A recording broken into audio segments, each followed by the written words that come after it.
God bless all of you for coming here from all over the world to honor and celebrate my Charlie.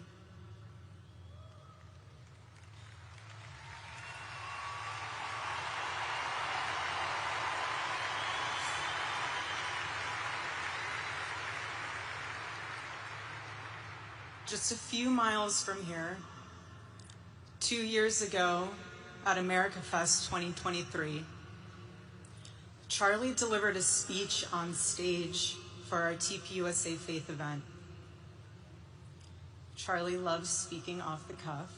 He's very good at that, without a script. So I personally didn't know what he was going to say. And what he chose to speak about that day was his submission to the will of God. He quoted one of his favorite Bible verses, Isaiah chapter 6, verse 8. "Here I am, Lord.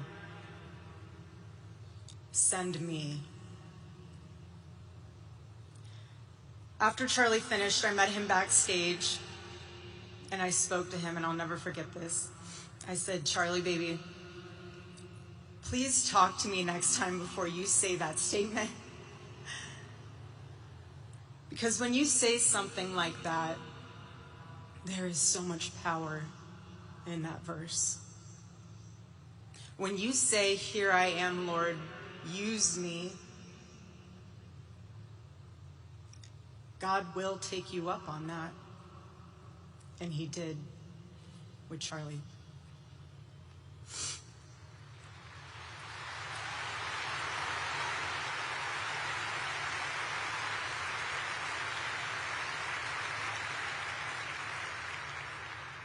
"11 days ago, God accepted that total surrender from my husband and then called him to his side.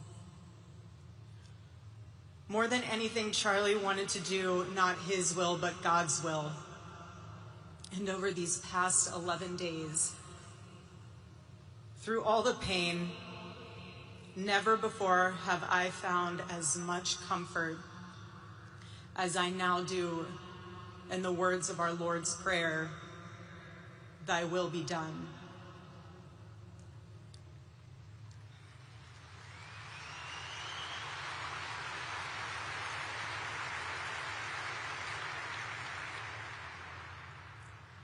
God's love was revealed to me on the very day my husband was murdered. On the afternoon of September 10th, I arrived at a Utah hospital to do the unthinkable, to look directly at my husband's murdered body. I saw the wound that ended his life. I felt everything you would expect to feel. I felt shock.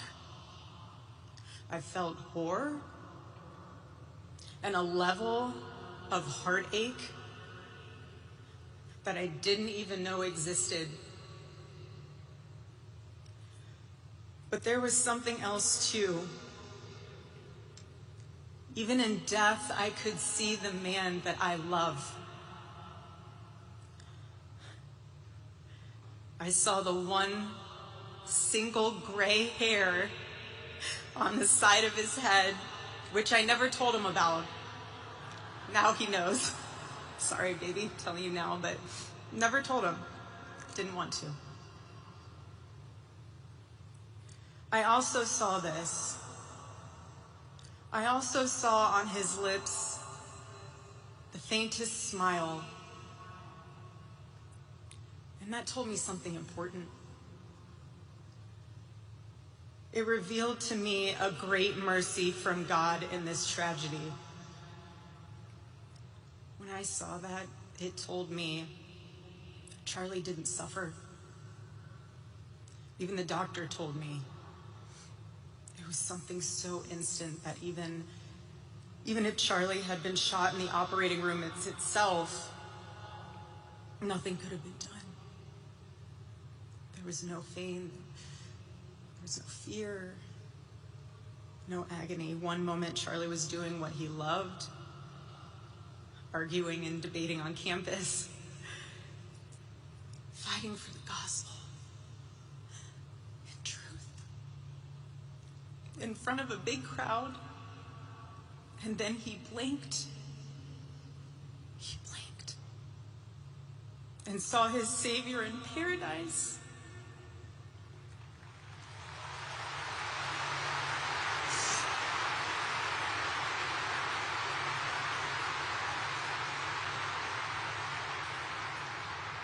And all the heavenly mysteries were revealed to him. God's love continued to be revealed to me in the days that followed. The next day on the tarmac in Air Force 2, I confronted Usha Vance, precious woman. I held her hand and I told her, honestly, I do not know how I'm going to get through this. She told me something. She said,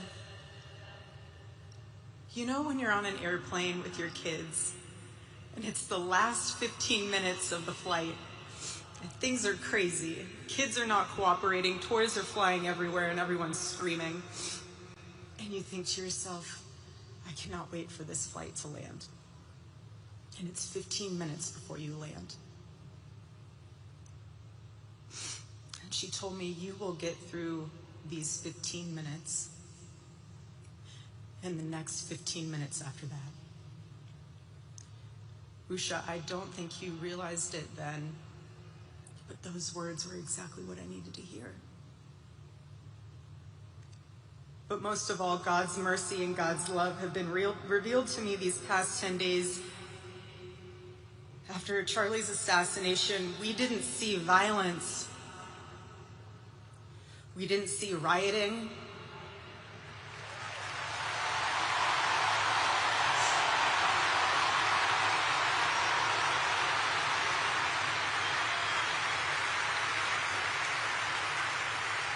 We didn't see revolution.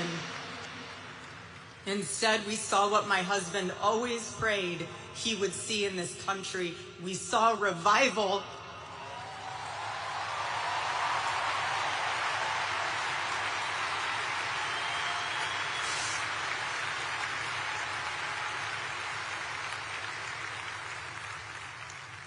This past week, we saw people open a Bible for the first time in a decade. We saw people pray for the first time since they were children. We saw people go to a church service for the first time in their entire lives.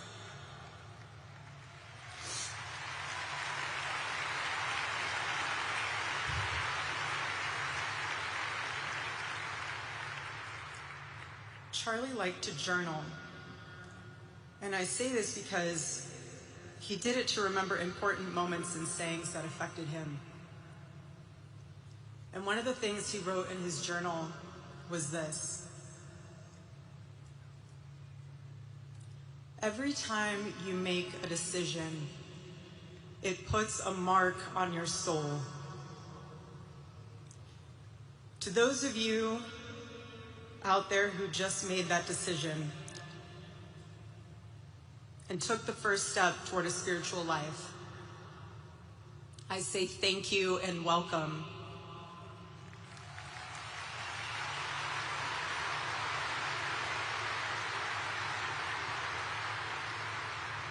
One day, I hope you look back and realize it was the most important decision of your life, because it is.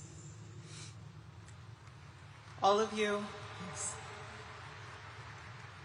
who are already believers, it is your job to shepherd these people. Do not take that lightly. Water the seed of their faith. Protect it and help it grow. Every day as Charlie rode into the office, he would go through his contact list. And I know there's many of you who were impacted by this. He would go through his contact list and send Bible verses for the day. He knew that faith was a habit. The more you live it, the more it grows. But know this too. The seed has only just been planted. The enemy will tempt you the most in a time like this one. God will always be there for you, but you must choose to mark your soul again and again in the direction of Christ.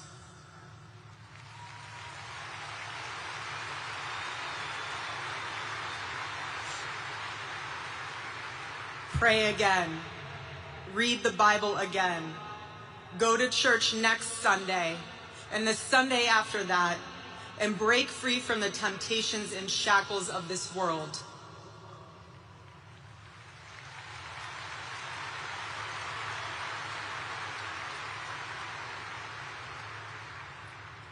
Being a follower of Christ is not easy. It's not supposed to be. Jesus said, if anyone would come after me, let him deny himself, take up his cross and follow me.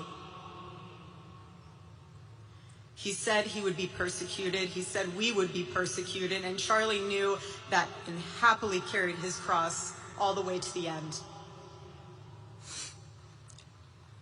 And I want all of you to know, while Charlie died far too early, he was also ready to die. There was nothing he was putting off. There was nothing that was too hard or too painful, or nothing that he just felt like he didn't want to do it. He left this world without regrets. He did 100% of what he could every day. But I want you to know something. Charlie died with incomplete work, but not with unfinished business.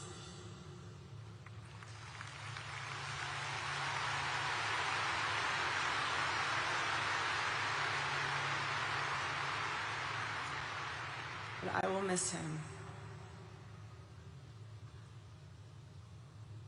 I will miss him so much because our marriage and our family were beautiful. They still are.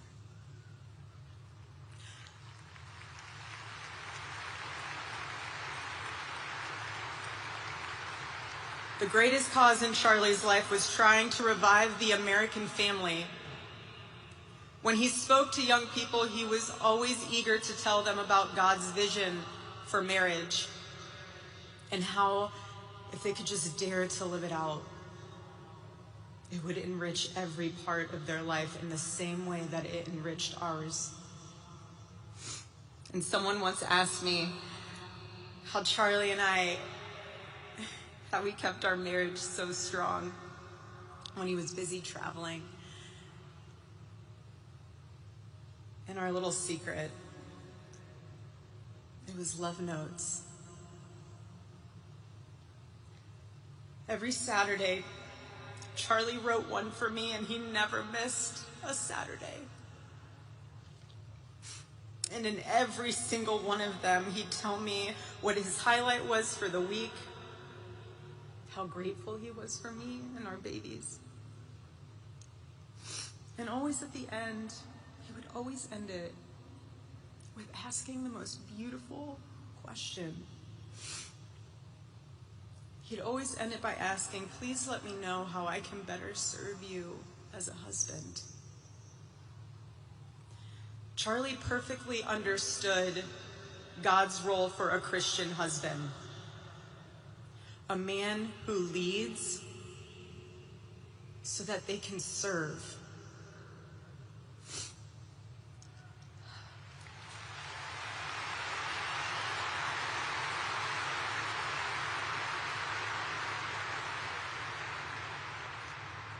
To all the men watching around the world, accept Charlie's challenge and embrace true manhood. Be strong and courageous for your families. Love your wives and lead them. Love your children and protect them. Be the spiritual head of your home. But please be a leader worth following. Your wife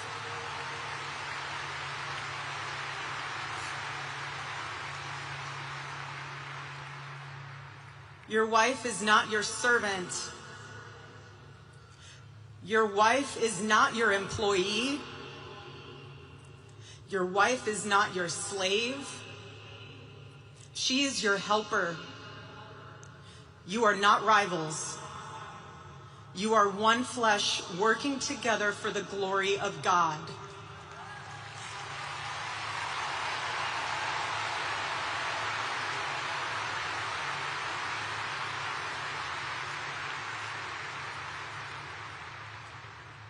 I was Charlie's confidant. I was his vault. His closest and most trusted advisor, his best friend. I poured into him and loved him so deeply, empowered him, because his love for me drove me to be a better wife. Every day he honored me, and I prayed that I could be the wife that God needed me to be for my husband. Women, I have a challenge for you too. Be virtuous. Our strength is found in God's design for our role. We are the guardians. We are the encouragers. We are the preservers. Guard your heart. Everything you do flows from it. And if you're a mother, please recognize that is the single most important ministry you have.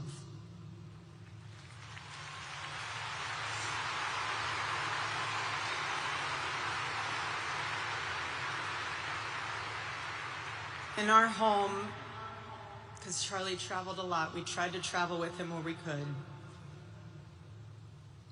But I made sure that when Charlie returned from work, it was his sacred landing place, away from the worries of the world.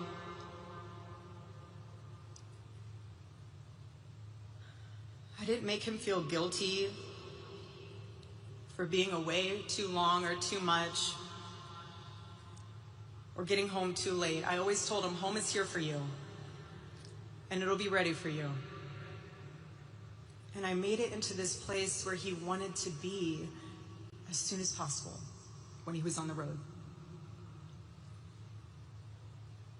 There was no keeping score between us.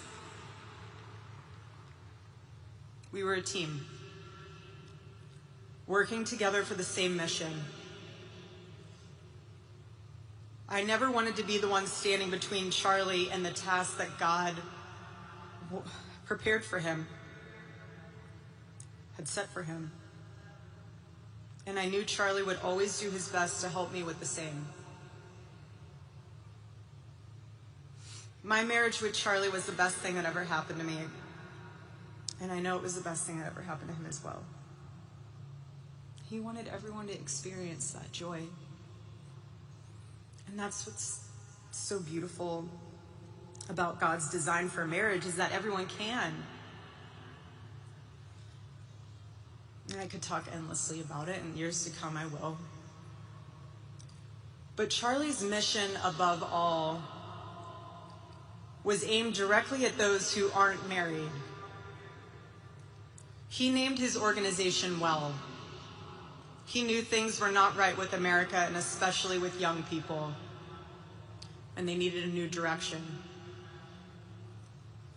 Charlie passionately wanted to reach and save the lost boys of the West.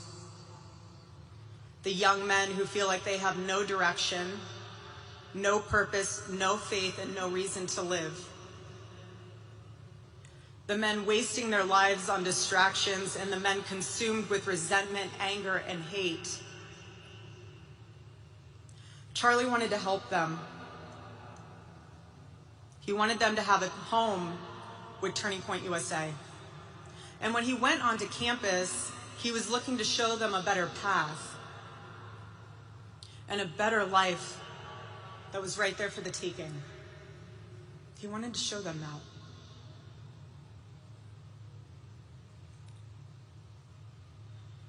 My husband, Charlie,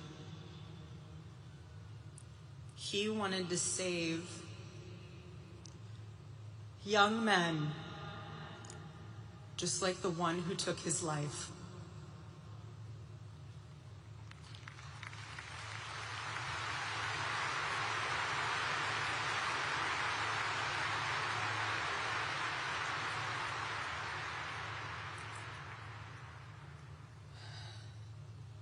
That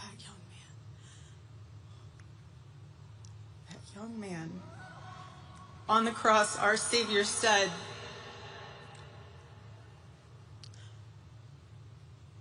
"Father, forgive them, for they not know what they do." That man, that young man, I forgive him.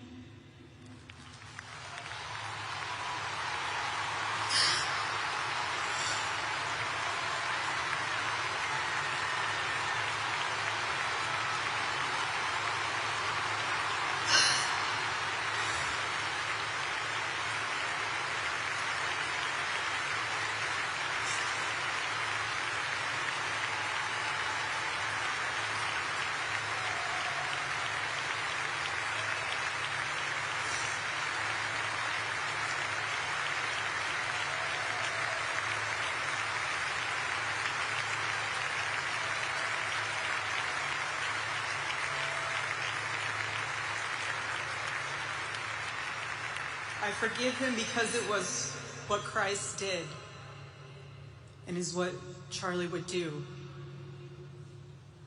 The answer to hate is not hate. The answer we know from the gospel is love, and always love. Love for our enemies and love for those who persecute us. The world needs Turning Point USA. It needs a group that will point young people away from the path of misery and sin. It needs something that will lead people away from hell in this world and in the next. It needs young people pointed in the direction of truth and beauty. And so I promise you today, every part of our work will become greater. I am tremendously honored to be the new CEO of Turning Point USA.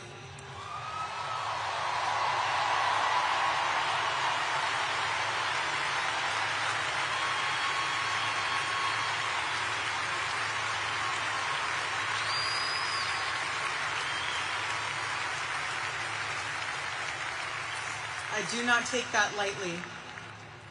Charlie and I were united in purpose. His passion was my passion, and now his mission is my mission. Everything that Turning Point USA built through Charlie's vision and hard work, we will make 10 times greater through the power of his memory. Chapters will grow. Thousands of new ones will be created. TP USA Faith will add thousands of new pastors and congregations.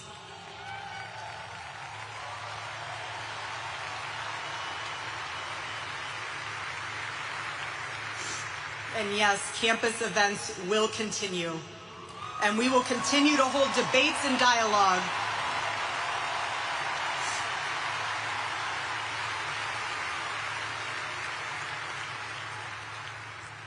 The First Amendment of our Constitution is the most human amendment. We are naturally talking beings, naturally believing beings. And the First Amendment protects our right to do both. No assassin will ever stop us from standing up to defend those rights, ever.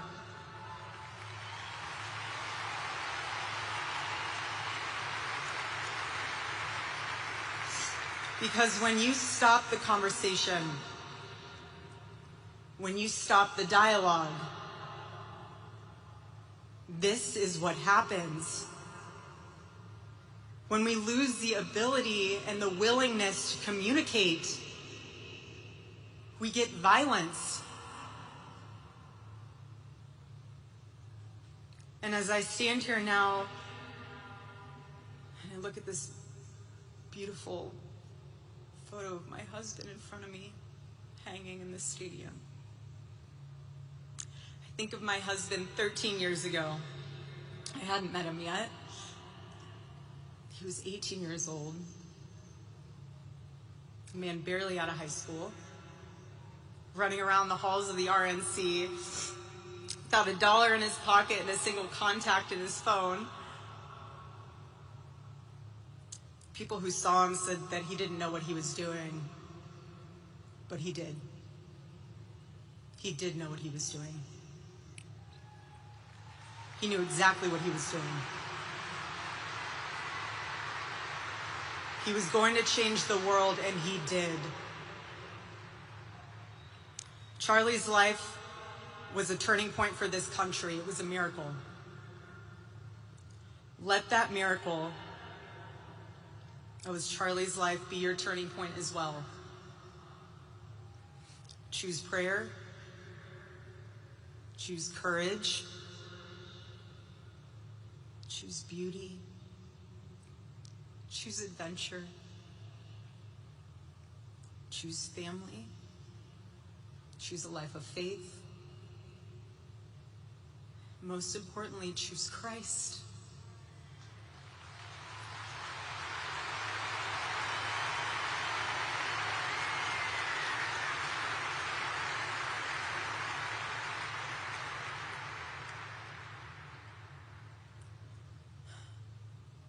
I love you, Charlie, baby. And I will make you proud. God bless you all, and God bless America.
Please welcome to the stage the 45th and 47th President of the United States, Donald J. Trump.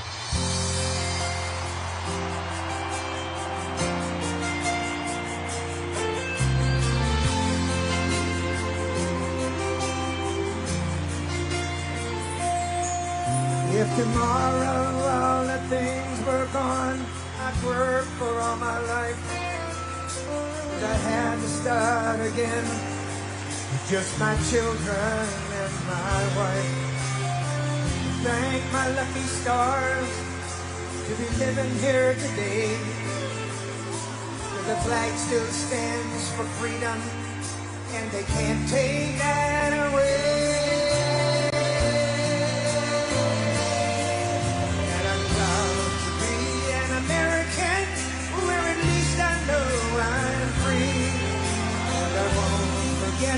The men who died, who gave that right to me, and I gladly stand up next to you and defend her still today. But there ain't no doubt I love this land. God bless the USA.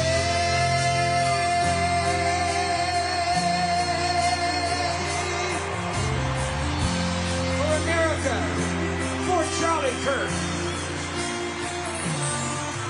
From the lakes of Minnesota to the hills of Tennessee, across the plains of Texas, from sea to shining sea, from Detroit to Houston, oh, and New York to LA. There's pride in every American heart, and it's time we stand and say that I'm proud to be an American, where at least I know I'm free. And I won't forget the men who died, who gave that right to me. And I gladly stand up next to you and defend her still today. 'Cause there ain't no doubt I love this land. Sing it! God bless the USA.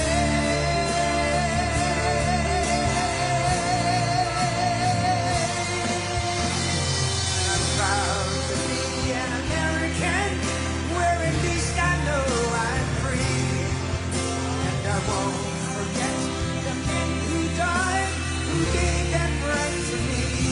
And I gladly stand up next to you and defend her still today. 'Cause there ain't no doubt I love this land. God bless the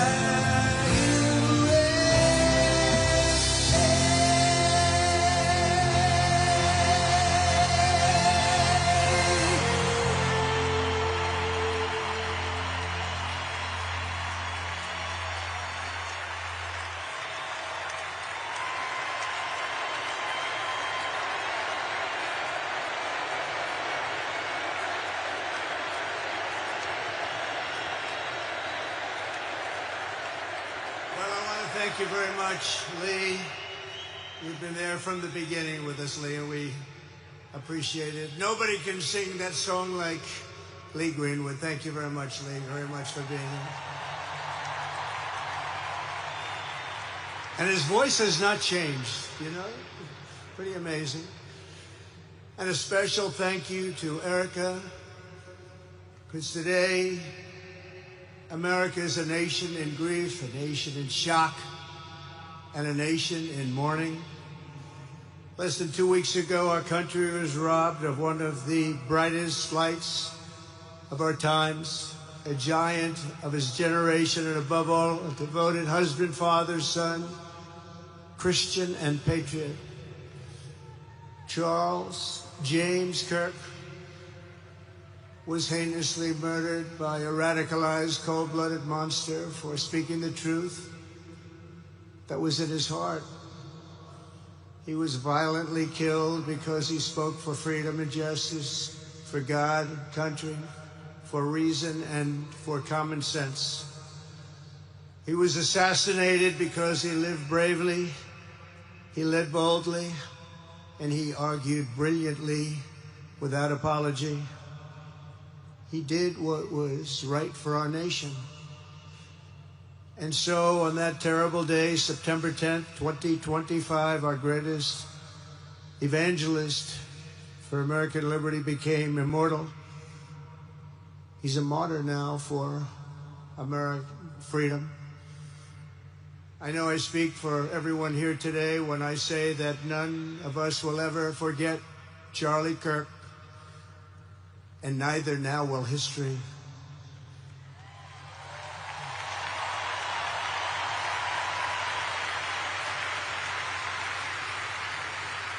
Because while Charlie has been reunited with his Creator in heaven, his voice on earth will echo through the generations, and his name will live forever in the eternal chronicle of America's greatest patriots. He will live forever. To Charlie's incredible and beautiful widow, Erika, we know the weight of this monumental loss is almost unbearable. But even in the midst of heartache and pain too great to even fathom, you have somehow found the strength and deep faith to be a comfort to millions and millions of people. And thank you very much, Erika. Thank you very much.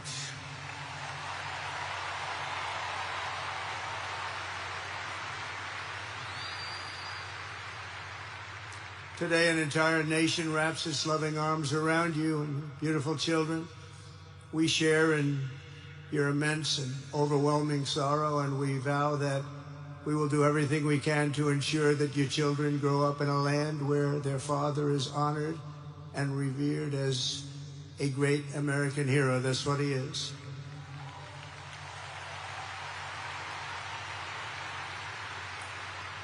To Charlie's parents who lost their beloved son, and to the entire Kirk family, we know that no words can ever be enough to fill the void he leaves behind. That's a void that just can't be filled.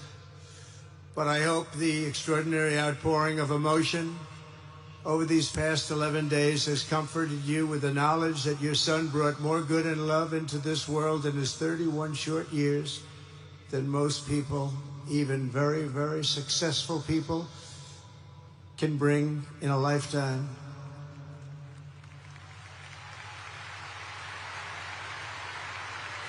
Charlie Kirk loved America with everything he had, and as we can see so clearly today, America loved Charlie Kirk.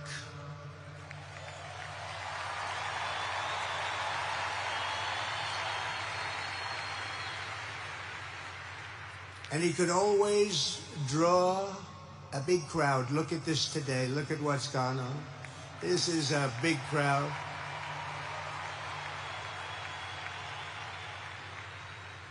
Here today we have the Vice President of the United States, J.D. Vance.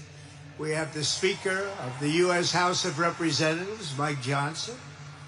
We have countless members of the United States Senate, and I'm sorry I'm not going to introduce you, but I'll be up here. They're all over the place. And likewise, the House of Representatives, they're all over this big stadium. This is not an arena, this is a stadium. Our great cabinet, and this stadium packed with rafters of people, not to mention the one across the street that also has tens of thousands of people, and they're watching us on screen right now.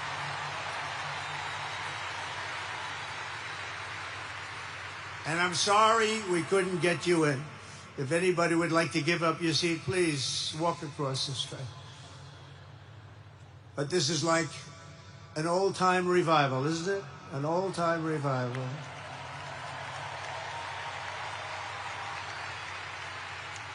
For millions of Americans, especially young people, it is agonizing and unthinkable to say goodbye to a patriot whose heart still had so much to give. It's so much.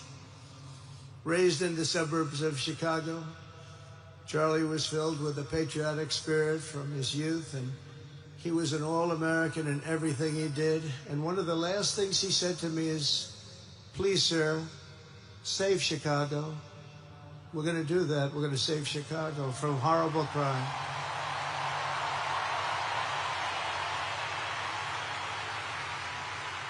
In high school, he was the quarterback of the football team and the captain of the basketball team. He was a good athlete. A lot of people don't know that about Charlie.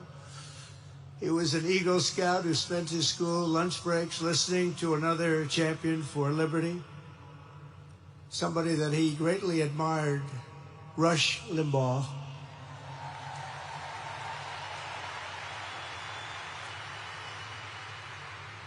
But what was even more important to Charlie than politics and service was the choice he made in the 5th grade, which he called the most important decision of his life, to become a Christian and a follower of his Savior, Jesus Christ.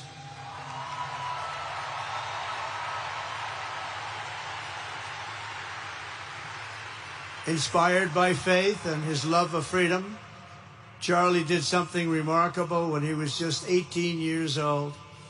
On the advice of a mentor who told him to put off going to college because he was doing so well, he devoted his life to converting young people to the conservative cause. How did he do? Take a look. How did he do?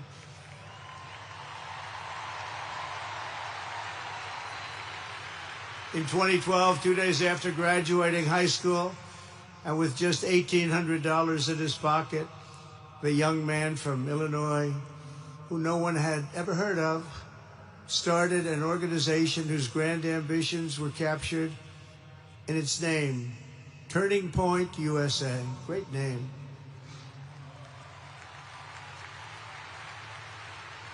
And I have a feeling it's going to be bigger and better than ever before. Does that make sense? It's going to be bigger and better than ever before. Look at what's happening.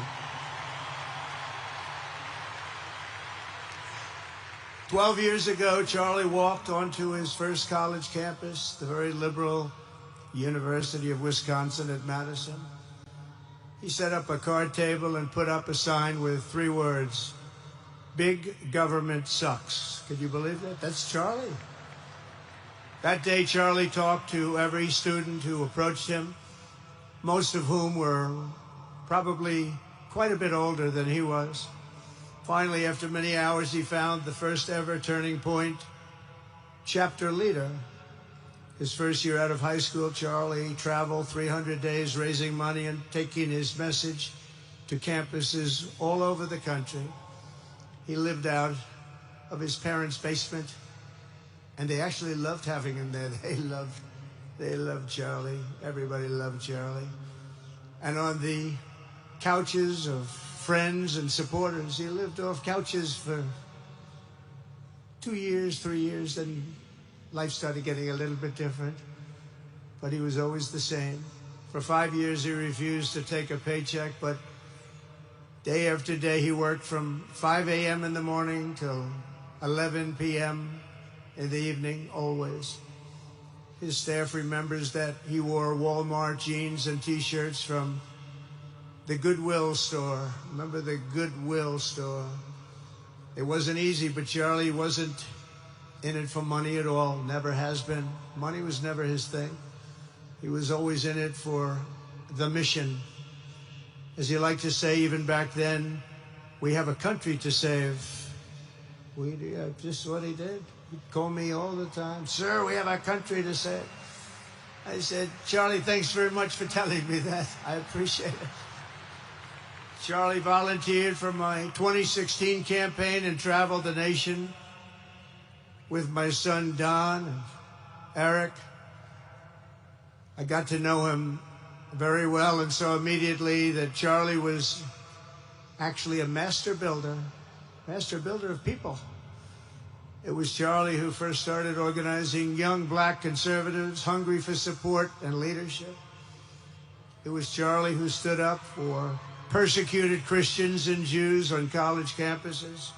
It was Charlie who helped bring online censorship, free speech, and cancel culture to the fore of our political debate. He was right up there with me. It was Charlie who helped unite MAGA, and you know what MAHA is? That's right, Make America Healthy Again. And tomorrow we're going to have one of the biggest announcements, really medically, I think, in the history of our country. We're going to be doing it with Bobby and Oz and all of the professionals. I think you're going to find it to be amazing. I think we found an answer to autism. How about that? Autism. Tomorrow we're going to be talking in the Oval Office in the White House about autism, how it happens, so we won't let it happen anymore, and how to get at least somewhat better when you have it, so that parents can help their child, their beautiful child. That's a big one. I've been bugging everybody over there, get the answer to that. You know, 20 years ago, 1 in 10,000 were born with autism. 20 years ago. The most recent survey says 1 in 12. How bad is that?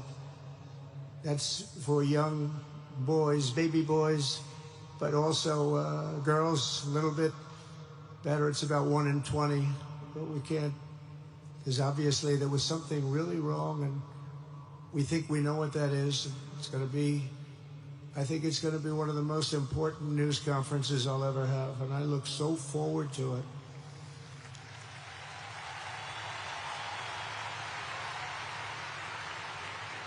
And you know who else looked forward to it? Because he knew I'd tell him a little bit about what was going on. It was Charlie. He would have been front row center, believe me.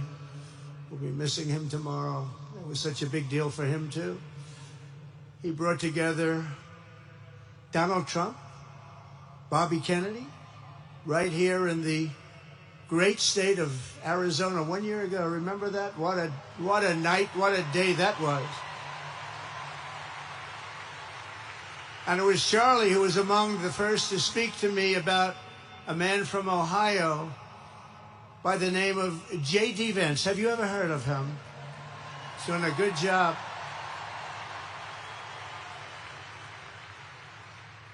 But Charlie would often call me, sometimes the night before a big event, the other side of the country.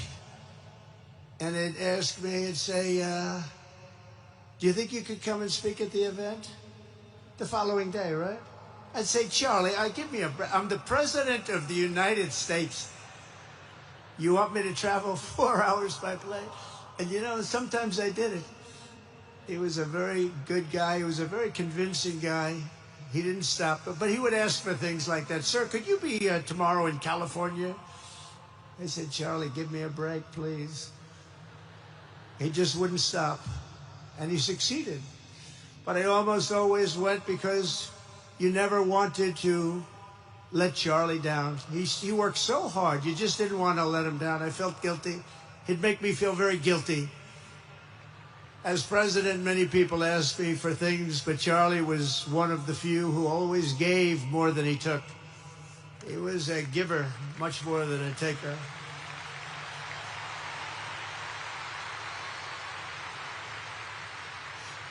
And no matter how big Charlie became, no one was too small for him to notice. He was good to everybody. Didn't matter. Several years ago, a fourth grader asked Charlie to appear on his podcast, which was probably only watched by the parents of that fourth grader. And Charlie, who was actually pretty hot at the time, to be honest, he agreed, and the boy asked for advice. Charlie replied, the left. I call it the radical left. I call it sometimes the radical left lunatics. But Charlie didn't say that. He called it the left. He was probably right, but I can't help it. I can't help it. So he said the left, radical left lunatics, may have all the money in the world, but they can never outwork me. I will wake up as early as I need to, about himself. I will stay up as late as I need to, and I will never stop fighting for our country. And he did this until his dying breath. That's what he was doing. That's what he was doing. Think of it. Wow. What a horrible moment. I was in the Oval Office when I heard they came in, and it was like a surreal experience, a terrible, terrible. I had some very big people in the Oval Office, and I was in the midst of a very important conversation for our country, big people, the biggest. And I said, you have to leave now. When they told me that, they told me in front of a group of very powerful people. I said, you have to leave now, right now, please. Right now, you have to leave, go. By his own determination and skill, Charlie Kirk built Turning Point from his humble beginnings, the beginnings that nobody believed could ever end up something like this, into a great movement and a juggernaut of American politics. And, you know, we have a massive stadium loaded up with people, but he got tremendous crowds before he had this kind of horrible news and before we had to hear what happened so terribly. He delivered more than 250 speeches a year at over 200 colleges and universities. And that was at a time when it was not really vogue to go to colleges and universities if you were a conservative. It really took great courage. And we used to talk, and I said, you know, I think they're much more conservative than we know, and he agreed, but it just wasn't something that was happening because the radical left would do very bad things, very dangerous things. But Charlie set up chapters on 2,200 campuses and spoke at more than 1,000 churches. He launched a podcast and radio show that grew to an audience of 1 million Americans a day, one of the bigger shows on radio. And Charlie didn't just bring young people into the movement. All of a sudden it started to grow by leaps and bounds. By 2024, we won more young people than any Republican candidate in the history of our country, including for the first time a majority of males under 30. Can you believe it?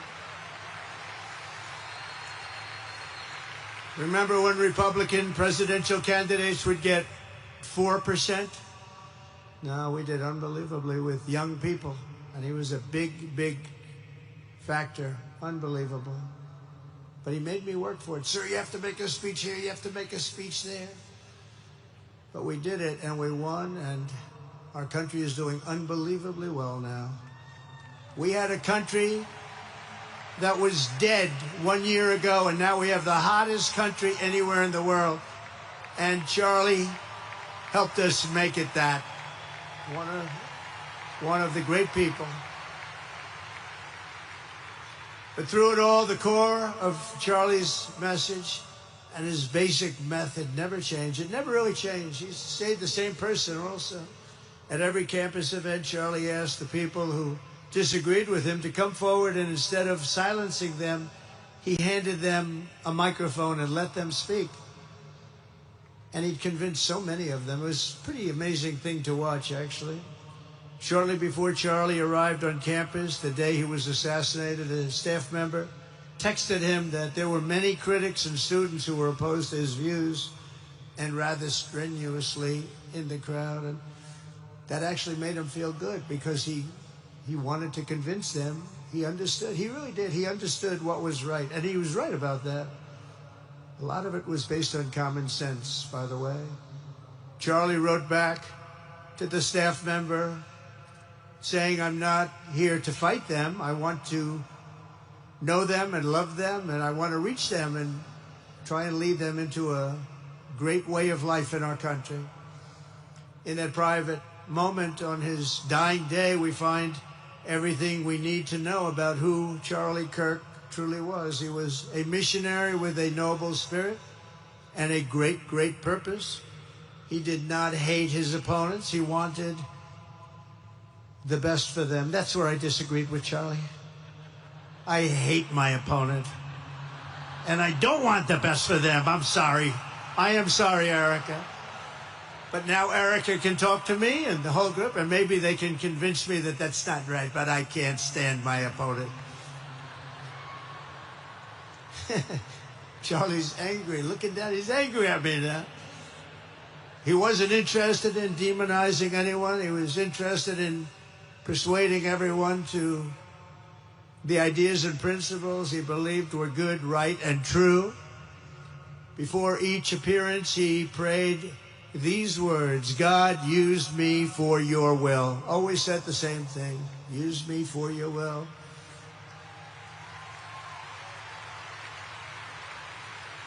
And that is exactly what God did. When you think, that's exactly what he did. The more success Charlie had, and he was getting more and more successful, the more dangerous his mission became. On campuses all over the country, his quest for open dialogue was met with menacing hate. There were bomb threats, pulled fire alarms, and countless rage-filled radicals who tried to shout him down. It was nasty. I used to say, Charlie, this is nasty stuff you're doing. At one event, police had to build barricades to protect students from an angry mob of thugs. Many of these people, by the way, are paid a lot of money to do this. They're agitators. They're paid agitators. Remember that? When you see they all have the same beautifully printed sign, every sign is identical, comes out of a top-level print shop. That's not the signs that are made in somebody's basement. Those are paid for by very bad people, and hopefully we're going to be finding out through the DOJ who those people are.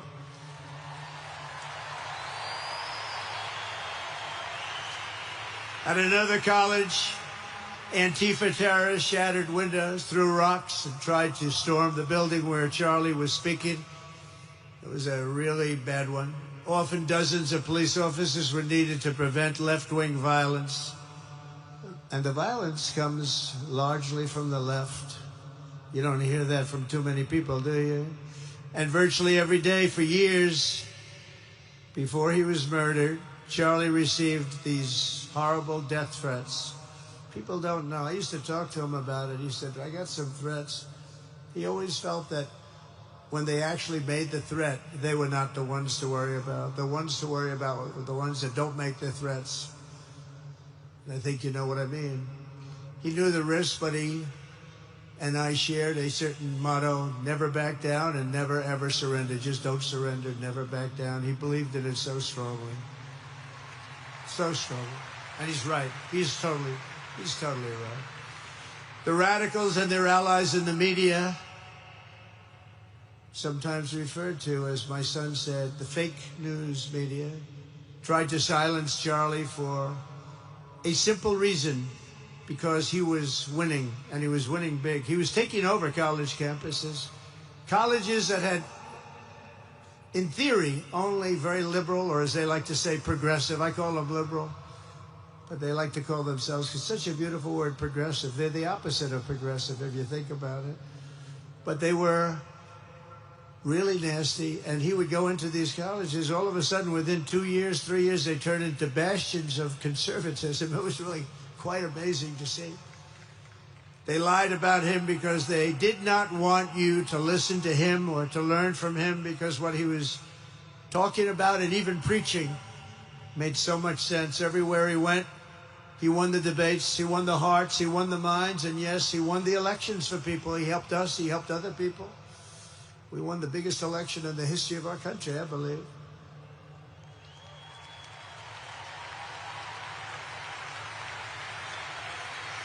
Charlie Kirk was without a doubt among the most influential figures in the most important election in the history of our country.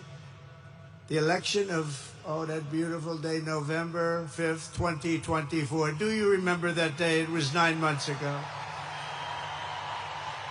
What a day that was. I mean, we had a pretty good day in the first one. And I must tell you, on the second one, we had a phenomenal day. But a lot of bad things happened. And now that's not even questioned. They cheated like dogs. But we got them back, didn't we, huh? Got them back. But we owe Charlie a profound and eternal debt of gratitude now. Just like Charlie and Erika made Turning Point hot, we are looking at a country that has the chance to attain a level like never before. Tariffs are making us rich again, richer than anybody ever thought was possible. And the only one challenging them are people that hate our country or foreign countries that are paying a price, because they did the same thing to us for years. They took advantage of us, but we're making money, we're becoming richer and richer, and we're taking care of our people better and better when we do that. And we can take care of other countries better and better, but we're doing unbelievably well. The tariffs have really been a hold. The election was big, but the tariffs, because of the election, came in. And remember, other nations do that to us. And Charlie understood that. He saw the money. He saw what was coming into our country, and we can use that for Medicare, Medicaid, Social Security, all of these things that we fight so hard for. And that's exactly what's happening. The numbers are incredible. When the news finally came out on election night last November that the race was officially won, came out pretty early in the night. Charlie was live on camera. In that moment, he was overcome with emotion. I've never seen him like this. He was so happy. For a long while, he said nothing. His eyes were filled with tears, and then he buried his face in his hands, and he started crying. That wasn't the Charlie I knew, but in thinking about it, it actually was the Charlie I knew, because he had a tremendous heart. He just wanted what was good for our country, and he saw us going in such a horrible direction. Lovingly, Eric, and this was so beautiful, Erika put a MAGA hat on to cover his bowed head. I like that very much. MAGA, we love. Does everybody love MAGA? Make America Great Again.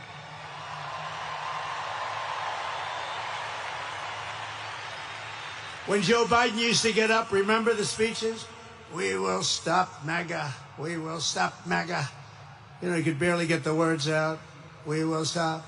I said, can somebody inform him that MAGA means Make America Great Again? How do you say you're going to stop it?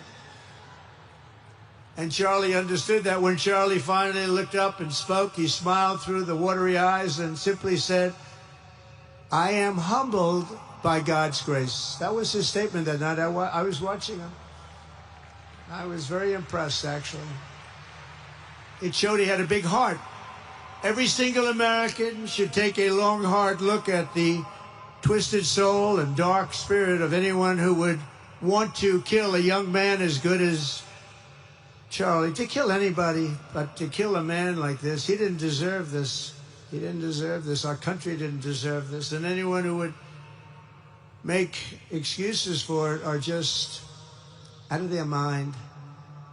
Charlie's murder was not just an attack on one man or one movement. It was an attack on our entire nation. That was a horrible attack on the United States of America. It was an assault on our most sacred liberties and God-given rights. The gun was pointed at him, but the bullet was aimed at all of us. That bullet was aimed at every one of us. Indeed, Charlie was killed for expressing the very ideas that virtually everyone in this arena and most other places throughout our country deeply believed in. But the assassin failed in his quest because Charlie's message has not been silenced. It now is bigger and better and stronger than ever before, and it's not even close. And it's rare that such a thing happens, but Charlie is bigger today than he was. Think about it. Just 2 weeks ago, he's bigger today than he was 2 weeks ago. Now, that may not help his friends and loved ones, of which there are so many. It may not help Erika and those beautiful children who have to suffer so horribly through this moment, but they know it's true. He's bigger now than ever before, and he's eternal. He's eternal. And I just want to say we love him. And he's looking down at us right now, and he's saying, wow, that's a great crowd. He's saying, that's a great crowd.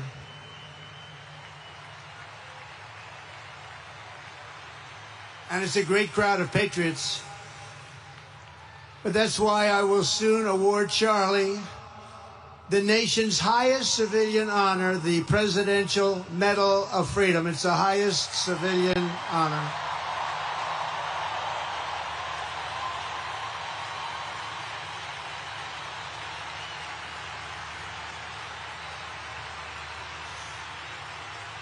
And we will do the ceremony at our beautiful White House in a very safe Washington, D.C., a place that Charlie truly revered. You know, we stopped the crime in Washington. Took 12 days. Now you can go to restaurants. You can walk down the middle of the street with your wife. You can have your wife walk alone down the middle of the street. She's going to be in good shape. What a difference. What a difference good management really makes. But it's I'm so proud of that Washington, D.C. You know, it was one of the worst in the nation, in the world. And now it's considered a very safe city. And it's also, I passed it yesterday, I went through it, and the lawns are good. It's like a different place. It's like the tents are gone, the threats are gone, the gangs aren't there. We got rid of, you know, we took out 1,500 career criminals, 1,500.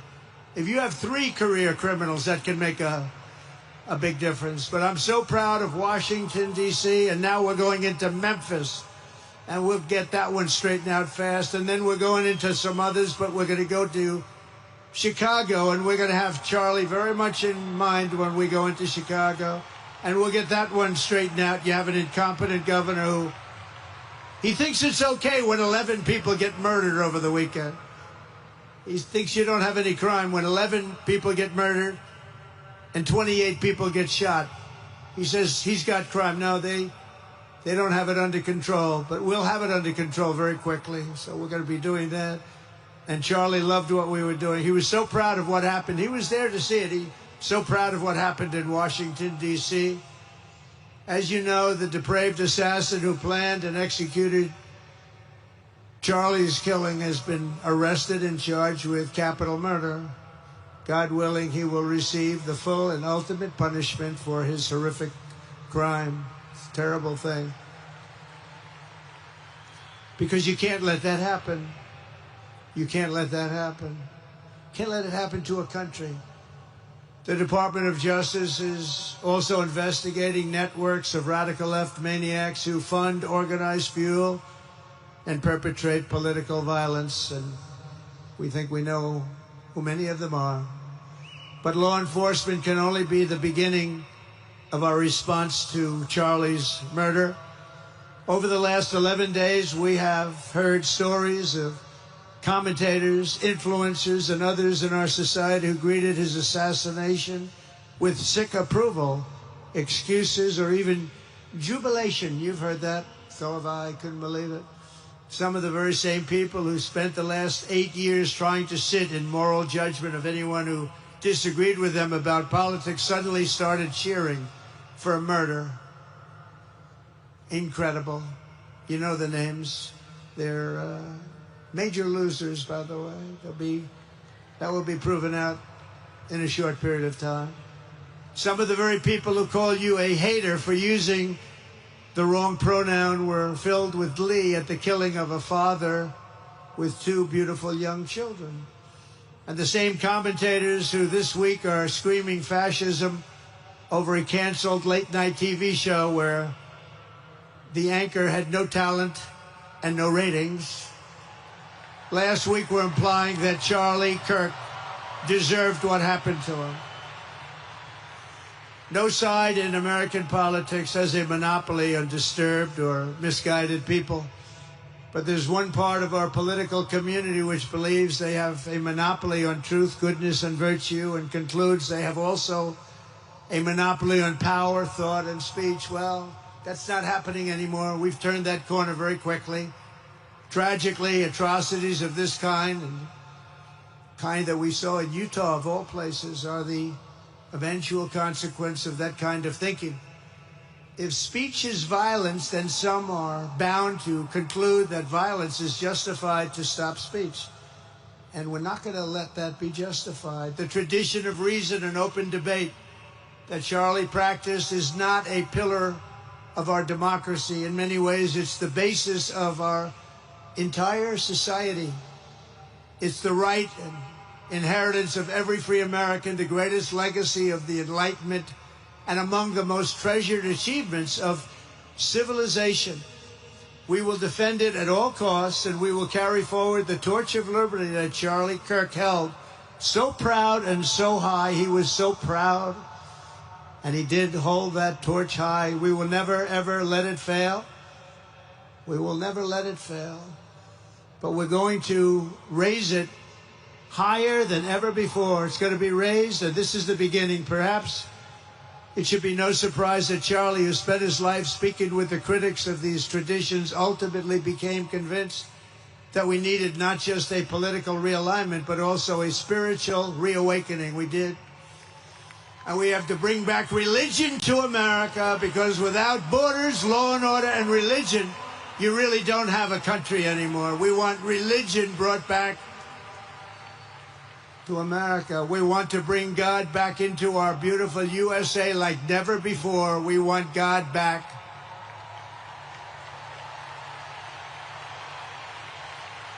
Charlie would have been so pleased to hear his friends and colleagues today giving testimony and giving glory to God. Within minutes of the gunshot in Utah, millions of Americans, young and old, heard the news and dropped to their knees and started praying. Even many who rarely prayed asked God for a miracle. Please, God, save Charlie. But although Charlie's time with us on earth has ended, those prayers for a miracle have already been answered. Look at what's happening. Look at what's happening. In the days since Charlie's death, we have seen how his legacy has touched so many millions around the world. In Calgary, Canada, thousands gathered at City Hall to sing the American national anthem and raise up posters with the name Charlie Kirk.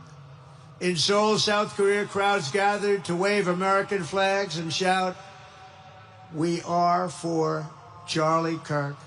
His memory has been honored in the streets of Berlin, Warsaw, Vienna, Sydney, Madrid, London, Tel Aviv, and all over the world. So beautiful to watch. A man as far away as rural Australia texted a pastor, "I'm going to come to church tomorrow for the first time ever."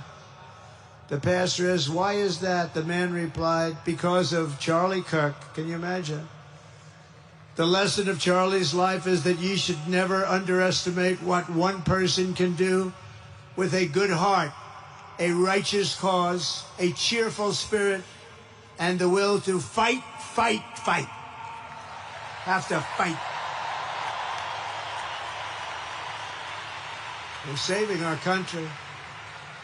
And Charlie's a big factor, such a big factor. Charlie Kirk started with only an idea to change minds on college campuses, and instead he ended up with a far greater achievement, changing history. He changed history. Today, Charlie Kirk rests in glory in heaven for all eternity. He has gone from speaking on campuses in Wisconsin to kneeling at the throne of God, where he is right now.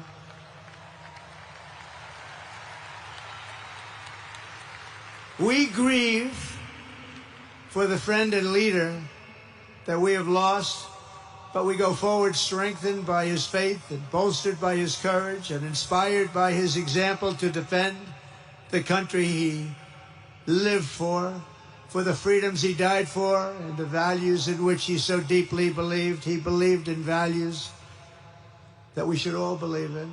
Charlie created something very special. It's called Turning Point USA. And under the leadership and love of Erika, it will become bigger and better and stronger than ever before.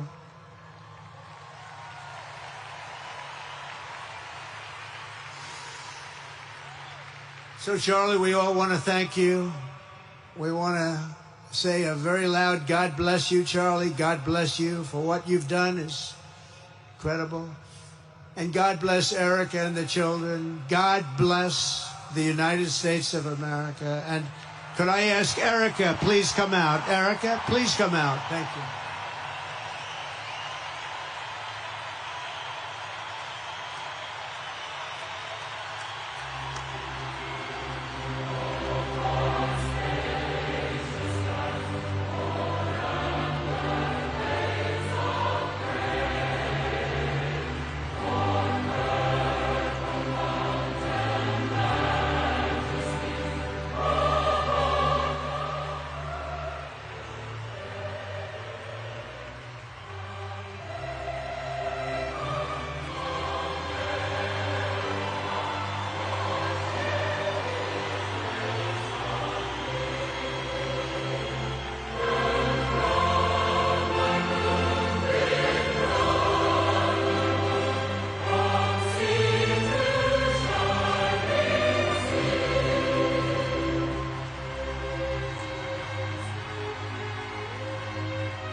Thank you very much, everybody.